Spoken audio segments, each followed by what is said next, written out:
Drenda, remember a time when childhood felt different. No seatbelts in the back seat, just the hum of the radio and cigarette smoke drifting out the cracked window. Maybe it was the Eagles, maybe Fleetwood Mac. You'd disappear outside for hours, and your parents just had a vague idea where you were. Today, that sounds like a disaster waiting to happen. Back then, it was just childhood. But something fascinating happened to the kids who grew up in the 1970s. It goes deeper than just nostalgia.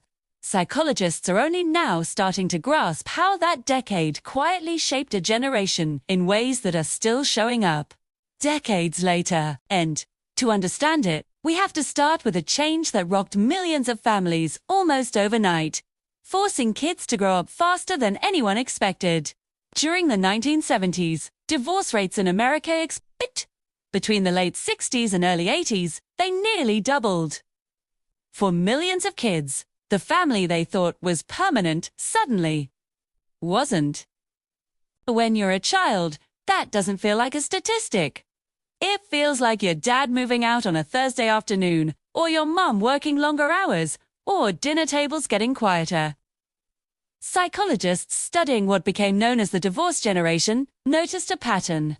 Kids in these homes often became emotionally mature much earlier, not because they wanted to, but because they had to. There's a term for it: parentification. It's when kids start taking on responsibilities that belong to adults. They learn to read emotional cues, to avoid causing trouble, to be the easy child. They learned one quiet rule early on: don't ask for too much. But while things were unstable at home, something else was happening that's almost unimaginable today. These kids had an unbelievable amount of freedom. And that freedom shaped them just as much as the chaos did. If you grew up in the 70s, your parents didn't track your location. They couldn't. There were no smartphones, no apps, no constant updates. You left after breakfast and came back when the streetlights turned on. That was the system. And it worked. Kids built entire worlds outside. Neighborhood bike rides that lasted for hours. Backyard games with rules that were always changing. Arguments that had to be solved without an adult stepping in. Developmental psychologists have found that this kind of unstructured play is incredibly powerful. When kids manage their own games and conflicts, they develop amazing social and problem-solving skills. They learn to negotiate, to understand boundaries, and to handle disagreements on their own. In other words, they build real independence. But this freedom didn't exist in a bubble. The adult world was looking increasingly unstable. The 1970s were not a calm decade.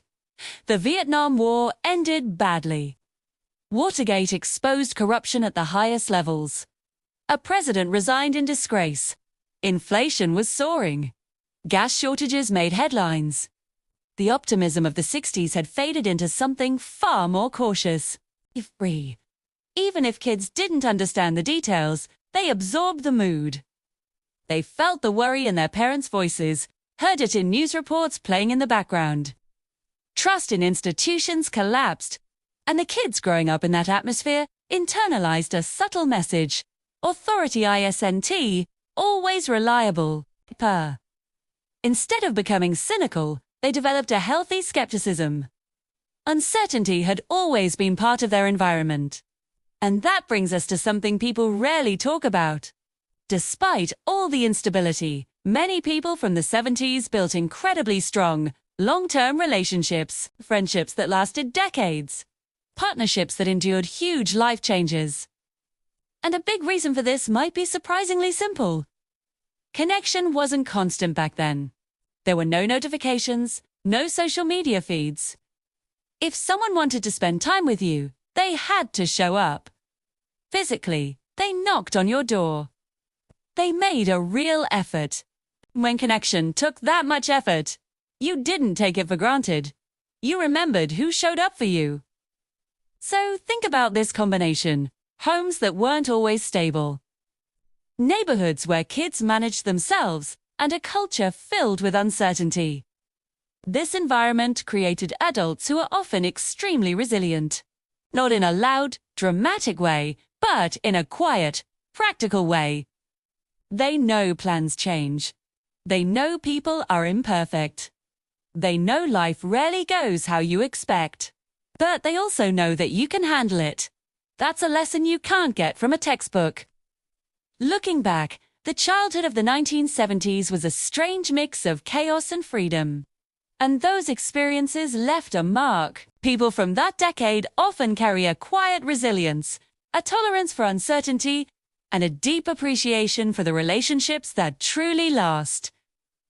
Not because life was perfect, but because it wasn't. If any of this felt less like history and more like your own memories, you already understand the hidden legacy of growing up in the 1970s. It wasn't just a different time, a completely different way of learning how the world works. And that's a lesson that stays with you for life. Thanks for watching.